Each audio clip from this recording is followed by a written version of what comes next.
Hello, Uggies Worldwide. I'm Dave Kassler, amateur radio call sign KE0OG, here with episode 331 of Ask Dave.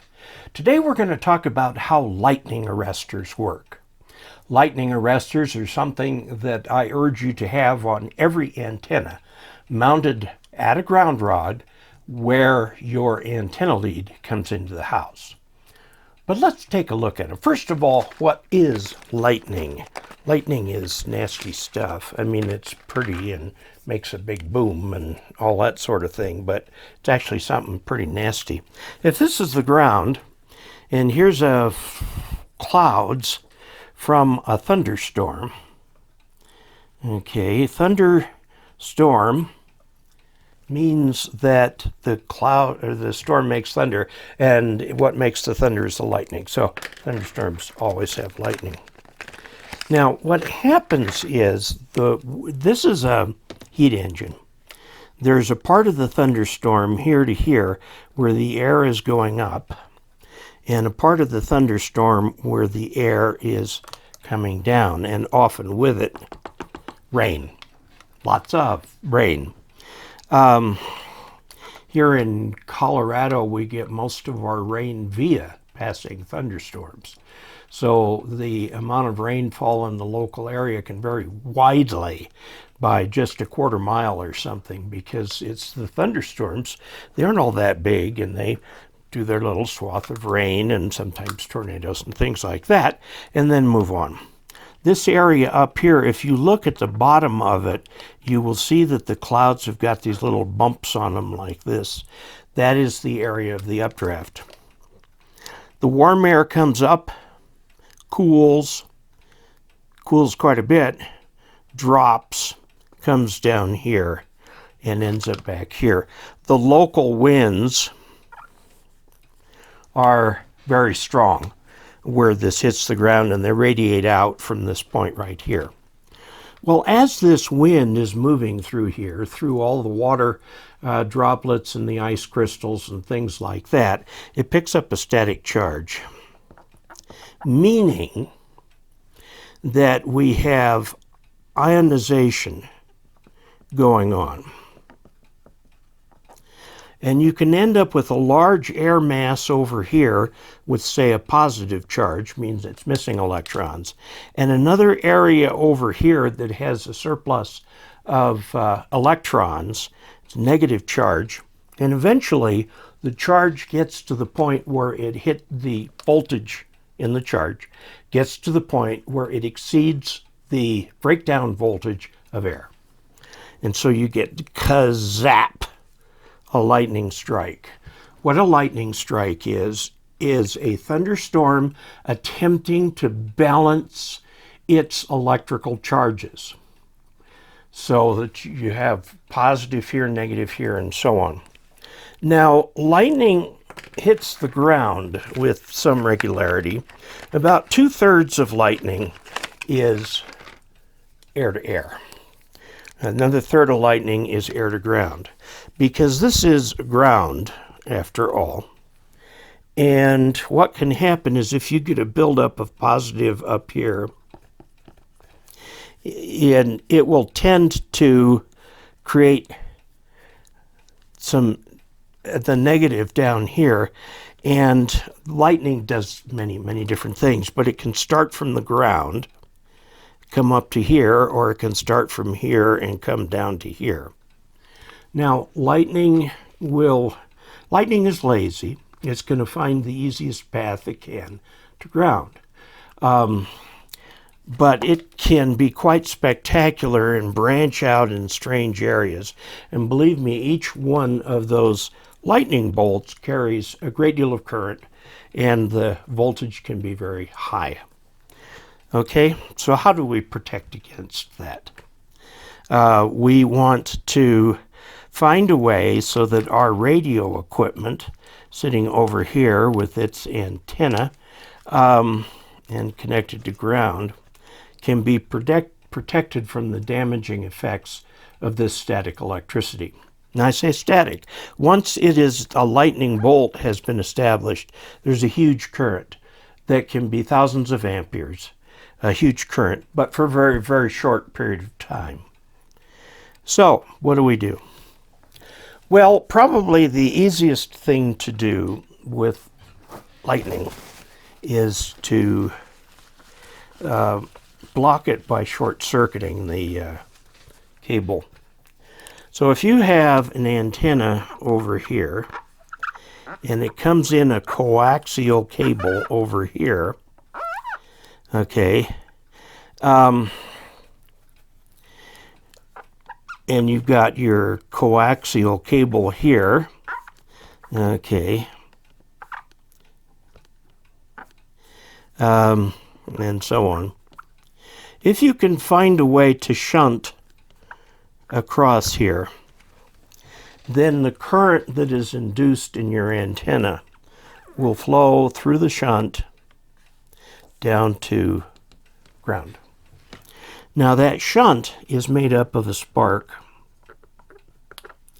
Okay, so here is the secret to how lightning arresters work.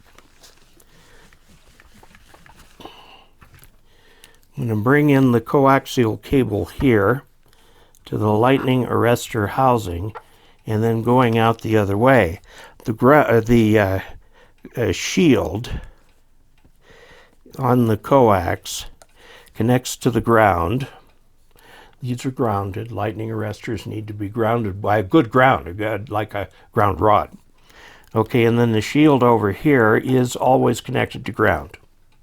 So any static electricity that is picked up on the outside of the shield will be shunted to ground at the lightning arrestor. Now what happens to the center conductor is more interesting. The center conductor on the alpha-delta lightning arresters, which are the ones that I recommend, and they're part of the reference station. Part of the reference station of the alpha-delta lightning arresters. Now they're also made by Polyphaser. Those are the two reputable dealers. And then there are also Rands out there. I specifically recommend that you get the Alpha Delta. They're commercial grade. They're widely used commercially, and they will take it, okay? Whereas amateur grade from some other companies don't make it. Okay, here's how it works. There is inside here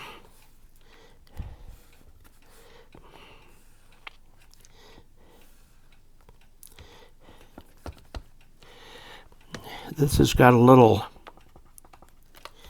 and that's got a little thing in there. This is called a gas discharge tube, and they're really small, little tiny things. They're not very expensive, $15, $17 a piece, because these things are replaceable. You go with your alpha delta and you take off the top of this. You can do it by hand. You put the new tube in there and screw it in. These tubes can be used many times, but if it's used in a drastic way, it will, quote, fail closed. It will short out. Now what happens when you get a high voltage here is you've got a gas in here that is easily ionized. And in the event of high voltage, there will be a spark between them, okay?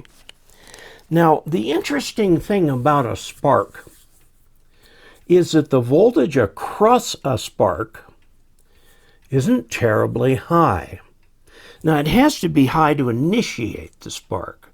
But once the spark is initiated, you're talking maybe, and I'm going to average here, 10 volts across it, 10 volts. And this is a voltage that your radio can handle, okay? And it's got the necessary stuff to deal with that. As soon as the high voltage disappears, the spark will disappear. And then your radio is back to normal. The inner and outer are no longer connected to each other. Now, there are a couple ways you can get the high voltage here. One is, I've mentioned this many times, your antenna out there in the wind, a piece of wire or something out there in the wind will pick up a static charge. Now, if you're on, say, a dipole, the half that is connected to the shield will be grounded anyway, and that charge has some place to go, but the other side doesn't, but it will, you'll get a little burp across here, which will then, the voltage drop across here is only about 10 volts, so it just almost completely drains the static charge away. The other, of course, is nearby lightning strikes.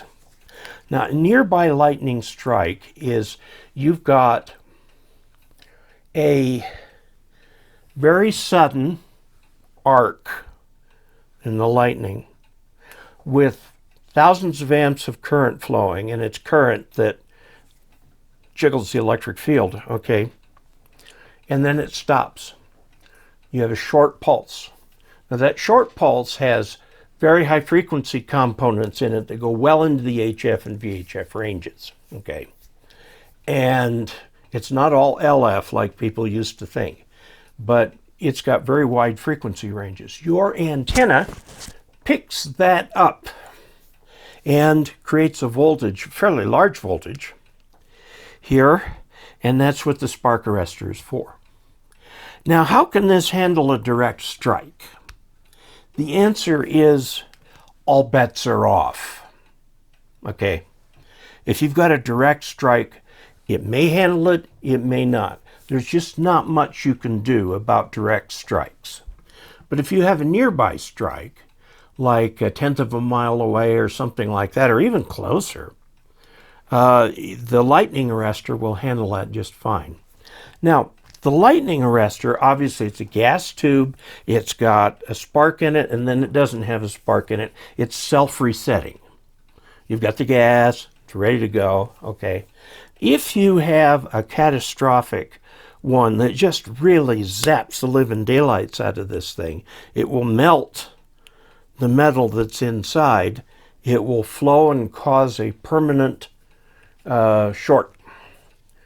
And that's how it protects your equipment from the bigger bursts. It creates a short that stays there. So you try and use the radio with that antenna, and lo and behold, your SWR is infinite. One of the things you need to think about is going out and take the tube out, check your SWR. If it's fine, then you know that the little thing is shorted. So you don't have any protection at all while that thing's out, so you might want to keep an extra gas tube on hand. Now, there are two types of tubes. There's one that you can put in but do not transmit more than 200 watts through, and that includes the extra voltage that comes from having a poor SWR, okay? So if you've got a bad SWR, remember that 200 volts is the entire voltage across there, and can be pretty high if the SWR is high. But under normal circumstances where you have like a 1.2 SWR in your antenna, okay, you're fine with the 200 watt tube. A 100 watt radio operating barefoot uses a 200 watt tube, and the spark gap in there, the voltage at which it triggers, is higher than any voltage you'll see during the operation at 100 watts. Now, of course, if you add an amplifier, you want to change that 200 watt gas tube in there for a 2000 watt gas tube in there, which will not offer as much protection per se. I mean, it doesn't get those quite as low a voltage. But what happens here is now you can use your amplifier with the concomitant very high voltages that are in there and not have the thing short out on you from your own signal, okay? So make sure that if you're operating your amplifier, that whatever antenna you choose has got the right lightning arrestor thing in there. Now, for example, on my HF antennas, I use the 2000 watt because I have a 500 watt amplifier right here. And so I want that to be okay for that. All right? So this is how they work. Most of the time that thing just springs back and you're fine. You'll tune on the radio, hear lots of signals, you're fine. Okay, but keep a couple extra of those gas tubes on hand. They go into this little thingy right here. This holds the cap. This screws into the housing, which gives you your connection to ground. It's got a great big O-ring there so that it's waterproof. And you put these in by hand. You do not use a pair of pliers to tighten it. They just go in by hand, and then they're in fine, just enough. In an emergency, if you don't have them, you can take these out and the antenna will work, but you're working without protection. So that's not a good idea. Okay, so there's how lightning arresters work. Now the lightning arrestor that I recommend, part of the reference station, is the Alpha Delta. And it is the model TT30, Tango Tango 3 Golf 50. Tango Tango 3 Golf 50. Make sure that you get the one that's got the right mounting that you want, and make sure it's got UHF connectors, meaning SO239 on each end. Now, if you use N connectors, which are very, very popular outside of amateur radio or in Europe and so on, US is really the only people who use these UHF connectors. You can get them with N connectors. You can get them with just bunches, lots and lots and lots of options for how you can get these. DX Engineering carries them, so you can go there and get them direct from DX Engineering. They are not the cheapest things in the world. Let's look it up on DX Engineering. So now, by the way, as I mentioned from that diagram, you can see that DC will pass through there. So you can use bias tees and so on with them. I'm looking at the Alpha Delta ATT3G50 UHP that has a surge protector. It's coaxial, DC passing, UHF female, SO239 stud mount, 2,000 watt power rating each. They come with the gas tubes. You can also get the ones that are low power, and you can also purchase just the gas tubes themselves. Let's look at the arrestor here. This one is $51.99. which I would say is cheap insurance. You want one per antenna, okay? If you are going to run a different antenna for a while, make sure that it runs in through the lightning surge protector. All of my antenna leads do that. Now, what do you do about control cables, things like that? Like my Step IR, Big IR has control cables going out to it, 8 wires on the thing. Well, then what you get for that is a true surge protector, and they're made with surge protector technology so that you can not have lightning come into your shack via the control cables. So look for that too. Okay.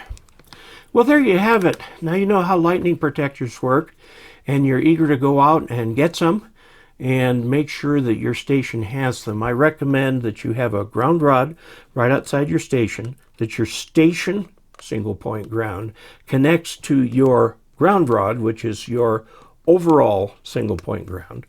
And then all your lightning arresters are attached to the ground rod. Now they make copper plates and stuff like that you can look at that will bolt onto the ground rod, and then you can bolt on the lightning arresters. And there's lots of different ways of doing it. That's how I do it with the copper plate. It has room for 6 lightning protectors, which is what I'm using. I have actually 7 antennas out there, so one doesn't have a surge protector, so it doesn't come into the house. If I want to use it, I'll have to go out and connect it through one of the existing surge protectors. So I really recommend this. It's a safety item. Interestingly, these Alpha Delta switches that I'm looking at on either side of the camera have lightning arresters or lightning surge protectors built in right to the switches, so they provide some switch level protection. And of course, those are all carefully grounded too. So, thank you for watching. Please subscribe. I encourage you to subscribe. More unsubscribed people watch these videos than subscribed people, and I'd like to fix that. Your subscription is your vote of confidence in my channel. It doesn't mean you have to do anything. It just means that you've put your vote of confidence in my channel. Now, if you'd also like to get notification of future videos, click on the bell that's next to the subscription icon. And I hope you all do that, and you smash that like button, and also take a look at dkessler.com/support for different ways that you can help fund this channel. And until we next meet, 73.